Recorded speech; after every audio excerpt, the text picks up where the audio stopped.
GZS, Zbornica kmetijskih in živilskih podjetij, je 4. februarja 2016 v prostorih Gospodarske zbornice Slovenije slovesno podelila 16. zlata priznanja za doseženo odlično kakovost kruha, pekovskega in finega pekovskega peciva ter testenin v letu 2016.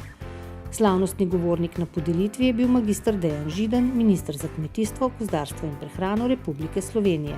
Če lahko rečem, da so zlati, saj je danes 99 slovenskih pekovskih izdelkov dobilo zlato priznanje, to so izdelki iz 18 pekarn, vsem proizvajalcem čestitam, se z njimi veselim.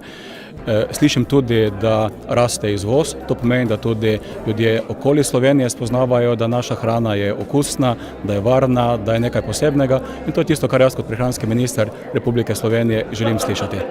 Za zanimivo strokovno predavanje je poskrbel priznani slovenski etnolog profesor dr. Janez Bogataj. Vsako podeljevanje nagrad seveda ima nek širši pomen. Tudi podeljevanje nagrad na področju pekarskih izdelkov in predvsem kruha vidim tudi v razmerju med kulturno dediščino in sodobnostjo. Ne kulturno dediščino kot neko nostalgično spogledovanje s preteklostjo, kot nek živi muzej, ampak kot uskladiščenje neštetih idej, modelov, receptov in sestavin, s katerimi lahko sooblikujemo vse tisto, kar je po meri našega sodobnega prehranjevanja. Ocenjevanje kakovosti prijavljenih izdelkov je potekalo 12. januarja.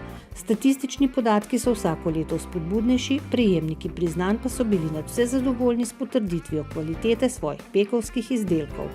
Na naše 16. tradicionalno ocenjevanje kruhov in pekovskih izdelkov so podjetje letos prijavila 115 izdelkov, torej smo prišli, magično mejo 100. Zlata priznanja danes pa so dobila podjetja, 18 takšnih je bilo za 99 izdelkov. Seveda najbolj močna skupina zasedajo kruhi, to jih tudi tradicionalno najdalj časa ocenjujemo, kar 48 jih je bilo letos, sledi pekovsko pecivo, 14 izdelkov, fino pekovsko pecivo 16 izdelkov, zelo se nam je povečala skupina testenin. Letos so zlata priznanja za odlične testenine dobile kar 13 testenin in pa tudi, kategorija keksi, 5 zlatih priznanj in pa novost sveže slaščice, 3 zlata priznanja. No, vsekakor sem izredno ponosen, da smo tako inovativni, da seveda uspemo vsako leto nove in nove izdelke plasirati in seveda za njih tudi dobimo tako cenjeno priznanje, kot je to, ki smo ga dobili, kot so ta, ki smo jih danes prejeli. Seveda ključ uspehov je več. Prvič spodbujamo dejansko inovativnost znotraj podjetja. Mi seveda se ne udeležujemo samo teh tekmovanj oziroma ocenjevanj, temveč imamo na kvartal tekmovanja znotraj podjetja. Na drugi strani pa se seveda srečujemo z številnimi tujimi trgi, pobudami določenih kupcev in seveda je to tudi nek vir oziroma nek živ laboratorij za odkrivanje novih izdelkov in mislim, da pravzaprav izključno inovativnost, ena produktivnost tudi na rojevanju teh novih izdelkov je izrazito pomembna, seveda potem jih je treba tudi splasirati seveda na trg in ta znak vsekakor pomaga v toliko, da seveda utrjuje prepričanje pri potrošnikih, da kupujejo res kakovostne slovenske izdelke. Letos smo to seveda še, oziroma lani smo to še dopolnili z trditvijo, ki jo imamo edini, to se pravi v Sloveniji, da seveda so vsi slovenski kruhi, ki so delani za slovenski trg, narejeni iz 100% slovenske pšenice, torej surovina, roke in pamet iz Slovenije. Ja, danes smo prejeli 4 priznanja, vse smo tudi 4 vzorce poslali. Drugače v vseh teh letih, ki smo dali na ocenitev, mislim, da jih imamo okoli 46.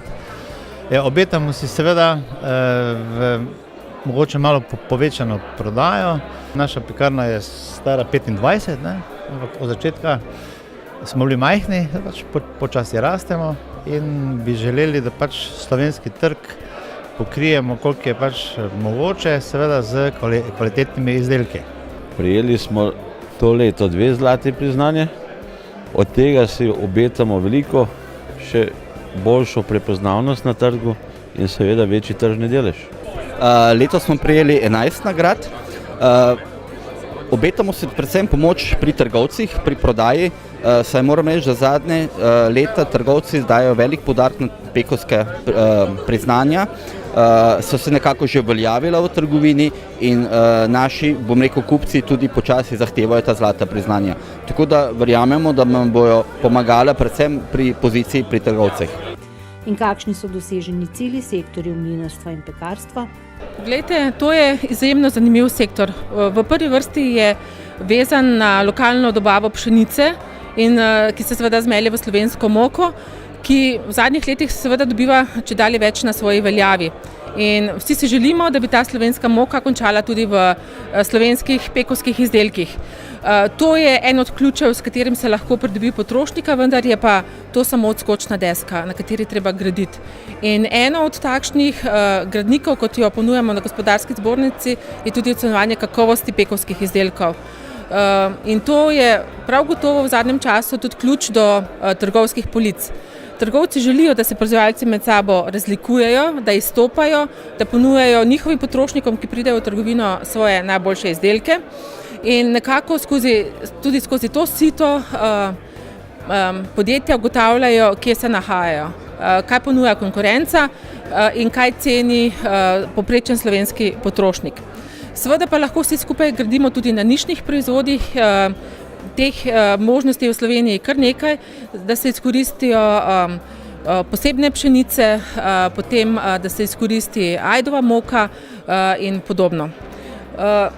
Pekarski sektor je eden od največjih živilskih sektorjev in z svojimi podjetji zagotavlja več kot 3000 delovnih mest. Prav gotovo pa je v zadnjem času izredno pomemben tudi v izvozu. Prav zanimivo in spodbudno je, da visok delež, ki ga dosega živilska industrija, dosega tudi pekarstvo.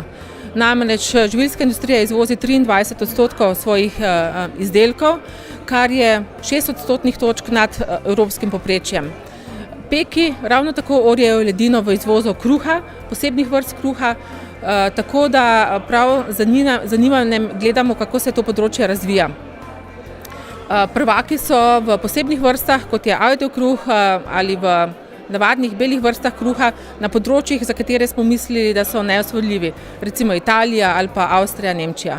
Tako da naj bo ta popotnica odlično ali pa zlato odličje tudi za naprej, še posebej pa vsi upamo, da ga bodo proizvajalci izkoristili za prodor na tiste trgovinske police, na katerih se še ne nahajajo. Tale naša prireditev, ki je zdaj že 16. in je že zgodovinska, seveda nam je nekako bila spodbuda, da bi tudi to inicijativo dvigali na vseevropski nivo. Zakaj? Namreč v Sloveniji se je že kar udomačila, potrošniki že kar gledajo, to se pravi na te znake in seveda s tem tudi dejansko dobivajo neko sigurnost, da kupujejo seveda kakovostne izdelke. Glede na to, da pravzaprav smo slovenski peki čedalje bolj orientirani tudi na tuje trge, seveda nam bi bilo dobrodošlo, da seveda internacionaliziramo te znake, tako da kot predsednik sekcije in tudi podpredsednik Evropske sekcije sem to pobudo dal.